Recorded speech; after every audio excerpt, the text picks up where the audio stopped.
محترم سامعین، اللہ رب العالمین کی اس کائنات میں جب ہم اپنی نگاہ دوڑاتے ہیں تو انتہائی زیادہ حیرت ہوتی ہے کہ اتنی عظیم الشان کائنات منظم طریقے سے جاری و ساری ہے۔ یہ زمین، یہ آسمان، یہ سورج، یہ چاند، یہ ستارے، یہ سیارے، یہ درخت، یہ نباتات، یہ دریا، یہ سمندر، یہ ندی، یہ جھرنے، یہ انسان و جن، چرند پرند، غرض کے جتنے بھی مخلوقات ہیں اس کائنات میں ایک منظم طریقے سے جاری و ساری ہیں۔ اور کیوں نہ ہو، اس کائنات کا چلانے والا وہ ہے جو رب العالمین ہے، جو احکم الحاکمین ہے، جو خیر الرازقین ہے، جو علیم ہے، حکیم ہے، جو خبیر ہے، بصیر ہے، جو عزیز ہے، قدیر ہے، جو رحمان ہے اور رحیم ہے۔ قربان جائیے اللہ رب العالمین کی رحمت پر، اللہ رب العالمین کی قدرت پر اور اللہ رب العالمین کی حکمت پر، جو تنے تنہا اس کائنات کا خالق ہے، جس نے بغیر کسی شراکت کے اتنی عظیم الشان کائنات کی خلقت بخشی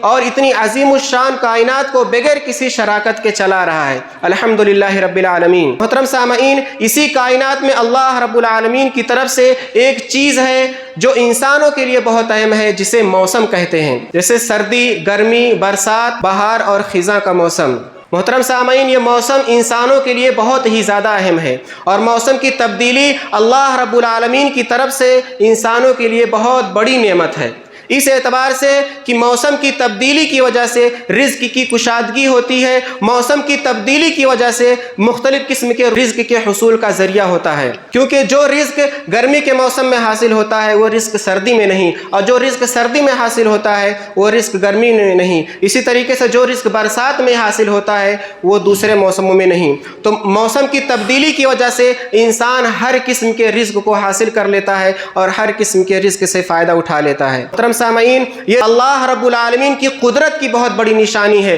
اللہ رب العالمین کی قدرت، اللہ رب العالمین کی حکمت اور اللہ رب العالمین کی طاقت کی بہت بڑی نشانی ہے۔ اگر آدمی اس موسم پر غور کرے اور آدمی دماغ لگائے، اندازہ لگائے، اللہ رب العالمین کی قدرت پر غور کرے تو اسے حیرانی ہوگی اور اللہ رب العالمین پر ایمان رکھنے میں اس کا اضافہ ہوگا کہ وہ غور کرے کہ اللہ رب العالمین کتنا عظیم ہے، اللہ رب العالمین کتنا قدیر ہے کہ اس نے ایک ایسا موسم بنایا جو انتہائی زیادہ گرم ہے، جو انتہائی زیادہ گرمی کی شدت والا ہے کہ انسان گرمی کی وجہ سے پریشان ہو جاتا ہے، پسینے سے شرابور ہو جاتا ہے اور چڑچڑاپن اس کے اندر پیدا ہو جاتا ہے، اور گرمی سے بچنے کے لیے وہ طرح طرح کے انتظامات کرتا ہے، پنکھے لگاتا ہے، اے سی اور کولر کا انتظام کرتا ہے۔ اور وہی اللہ رب العالمین ایک ایسا موسم لے آتا ہے جو بالکل اس کے برخلاف ہے، جو بالکل ٹھنڈ ہوتا ہے، سردی کا موسم ہوتا ہے، جس میں گرمی کا نام و نشان نہیں ہوتا ہے۔ جو آدمی ابھی گرمی سے بچنے کے لیے سردی کا انتظام کرتا ہے وہی آدمی اب سردی سے پریشان ہو جاتا ہے، اور جو پنکھے، اے سی اور کولر کا انتظام کیا اس کی طرف اب دیکھنا گوارا نہیں کرتا۔ تو اللہ رب العالمین کے موسم پر اگر آدمی غور کرے تو اس کی قدرت کا اندازہ لگا سکتا ہے۔ وہ آدمی سوچے کہ وہی اللہ رب العالمین ایک ایسا موسم لاتا ہے جسے برسات کہتے ہیں، اور برسات کی وجہ سے ہر طرف پانی پانی ہو جاتا ہے، جس کی وجہ سے چاروں طرف ہریالی ہو جاتی ہے، چرند پرند، جانور، انسان سب خوشحال نظر آتے ہیں، رزق کی کشادگی ہو جاتی ہے۔ پھر وہی اللہ رب العالمین بارش کے بعد ایک ایسا موسم لاتا ہے جو خشک سالی ہو جاتی ہے کہ چاروں طرف ہریالی ختم ہو جاتی ہے، ایک ایک قطرے پانی کے لیے آدمی ترس جاتا ہے۔ تو اللہ رب العالمین کے موسم پر اگر آدمی غور کرے تو آدمی اللہ رب العالمین پر ایمان لانے پر مجبور ہو جائے گا اور اس کی قدرت پر یقین رکھنے کے لیے مجبور ہو جائے گا۔ محترم سامعین، موسم کی تبدیلی آدمی کو آخرت کی بھی یاد دلاتا ہے، اس لیے کہ گرمی کی شدت اور سردی کی سختی اس کا جو ظاہری سبب ہے، جو آدمی سمجھتا ہے کہ سورج کی وجہ سے آدمی کو گرمی ہوتی ہے، سورج کی تپش کی وجہ سے آدمی گرمی محسوس کرتا ہے، یا جب سورج ڈھک جاتا ہے، بدلی ہو جاتی ہے اور ہوائیں چلتی ہیں تو آدمی سردی محسوس کرتا ہے،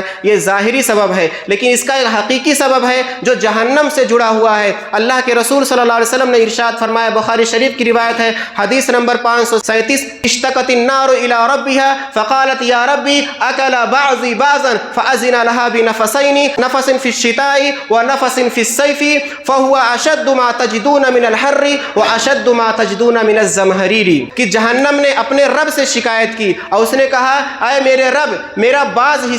حصے کو کھانے کو دوڑتا ہے۔ تو اللہ رب العالمین نے اس کو 2 سانس لینے کی اجازت دی، ایک سانس سردی کے موسم میں اور ایک سانس گرمی کے موسم میں۔ تو اللہ کے رسول صلی اللہ علیہ وسلم آگے فرماتے ہیں، تو جو تم گرمی کی شدت محسوس کرتے ہو وہ اس کی سانس چھوڑنے کی وجہ سے ہے، اور جو تم سردی کی سختی محسوس کرتے ہو، سردی کی شدت محسوس کرتے ہو، وہ اس کے سانس لینے کی وجہ سے ہے۔ آدمی اگر ایمان والا ہو، آخرت پر ایمان رکھتا ہو، اللہ رب العالمین پر ایمان رکھتا ہو، اگر اس کو حساب و کتاب کے دن پر یقین ہو، تو اس حدیث کو سن کر کے اس کا کلیجہ منہ کو آ جائے گا، آدمی کے اندر کب کبھی طاری ہو جائے گی کہ جہنم کو اللہ رب العالمین نے اتنا خطرناک بنایا ہے، اتنا ہولناک بنایا ہے کہ اس کا ایک حصہ دوسرے حصے کو کاٹنے کو دوڑتا ہے، اس کا ایک حصہ دوسرے حصے کو کھانے کو دوڑتا ہے۔ جب آدمی جہنم میں چلے جائے گا تو اس کا کیا حال ہوگا؟ وہ جہنم کو کیسے برداشت کر سکتا ہے؟ یہ آدمی اگر ایمان والا ہو تو اس کی روح کانپ جائے، اس کا دل تھرا جائے، اس کا کلیجہ منہ کو آ جائے۔ لیکن ہم لوگ اگر ایمان نہیں، اس لیے ہم جہنم کی باتوں کو سنتے ہیں، جہنم کی باتوں کو جانتے ہیں، لیکن ہمارے ایمان میں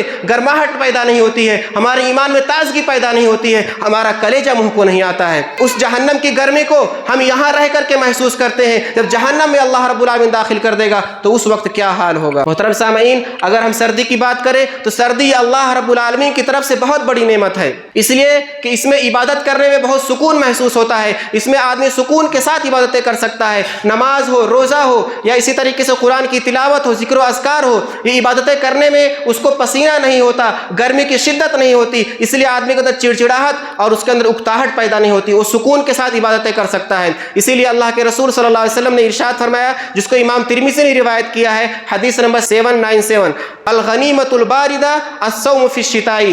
ٹھنڈی غنیمت کیا ہے کہ روزہ ٹھنڈی کے موسم میں رکھیں، یعنی مطلب روزہ ٹھنڈی کے موسم میں رکھنا یہ ٹھنڈی غنیمت ہے۔ تو ٹھنڈی کے موسم میں اگر آدمی روزہ رکھے تو یہ اس کے لیے غنیمت ہے، اس لیے کہ ٹھنڈی میں روزہ رکھنا یہ پرسکون ہے اور آدمی کو بھوک اور پیاس کی شدت محسوس نہیں ہوتی ہے، اسی طریقے سے سکون سے تلاوت کر سکتا ہے، ذکر و اذکار کر سکتا ہے۔ اور اس حدیث کی تائید حضرت ابو ہریرہ رضی اللہ تعالیٰ عنہ کے اس قول سے ہوتی ہے، جس کو امام بہقی رحمہ اللہ نے السنن الکبریٰ کے اندر روایت کیا ہے، فرماتے ہیں الا ادلکم علی الغنیمۃ الباردہ الصوم فی الشتاء، میں تم کو ٹھنڈی غنیمت کے اوپر رہنمائی نہ کر دوں؟ وہ کیا ہے کہ ٹھنڈی کے موسم میں روزہ رکھنا۔ اسی طریقے سے حضرت عمر فاروق رضی اللہ تعالیٰ عنہ کو قول ہے کہ الشتاء غنیمت العابدین، اس کو امام احمد بن حنبل نے کتاب الزہد کے اندر نقل کیا ہے، اور امام ابو نعیم الاصفہانی نے حلیۃ الاولیاء کے اندر نقل کیا ہے کہ ٹھنڈی کا موسم یہ عبادت کرنے والوں کے لیے غنیمت ہے، یعنی آدمی ٹھنڈی کے موسم کو عبادت کے لیے بہت فائدہ اٹھا سکتا ہے، اس میں سکون کے ساتھ اور کثرت سے عبادت کر سکتا ہے۔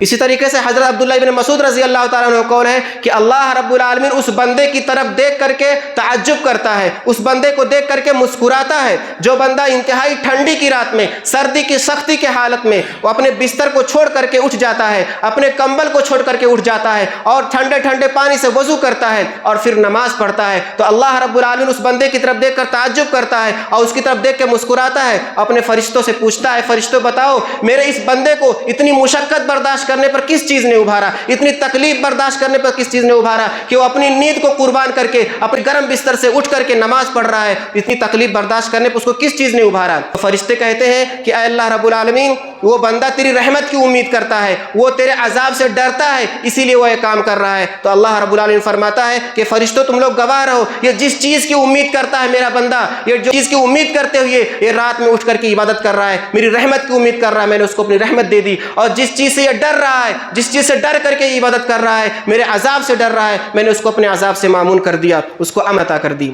محترم سامعین، یہ ٹھنڈی کا موسم اس اعتبار سے بھی غنیمت ہے کہ اس میں راتیں لمبی ہوتی ہیں، آدمی کی نیند بہت جلدی پوری ہو جاتی ہے اور بار بار آنکھ کھلتی ہے، تو اس میں آدمی اٹھ کر کے تہجد پڑھ سکتا ہے، تلاوت کر سکتا ہے، ذکر و اذکار کر سکتا ہے۔ دن چھوٹے ہوتے ہیں اور ٹھنڈی کی سختی کی وجہ سے آدمی کے کاروبار میں بھی کمی ہوتی ہے اور ان میں بھی اس کے پاس موقع ہوتے ہیں، تو اس اعتبار سے بھی آدمی کثرت سے عبادتیں کر سکتا ہے، نوافل ادا کر سکتا ہے۔ اللہ کے رسول صلی اللہ علیہ وسلم ارشاد فرماتے ہیں، جو کہ حدیث قدسی ہے، کہ اللہ رب العالمین فرماتا ہے، جس کو امام ترمذی نے روایت کیا 2466 حدیث نمبر ہے، اللہ تعالیٰ فرماتا ہے یا ابن آدم تفرغ لعبادتی املأ صدرک غنا واسد فقرک، کہ اے ابن آدم تو میری عبادت کے لیے یکسو ہو جا، تو میرے عبادت کے لیے وقت نکال لے، املأ صدرک غنا، میں تیرے دل کو بے نیازی سے بھر دوں گا، تیرے دل میں بے نیازی ہو جائے گی، تو کسی چیز کا محتاج نہیں رہ جائے گا، تجھے کسی چیز کی پرواہ نہیں رہ جائے گی، واسد فقرک، اور میں تیری فقیری دور کر دوں گا، والا تفعل، اگر تو ایسا نہیں کرے گا، ملأت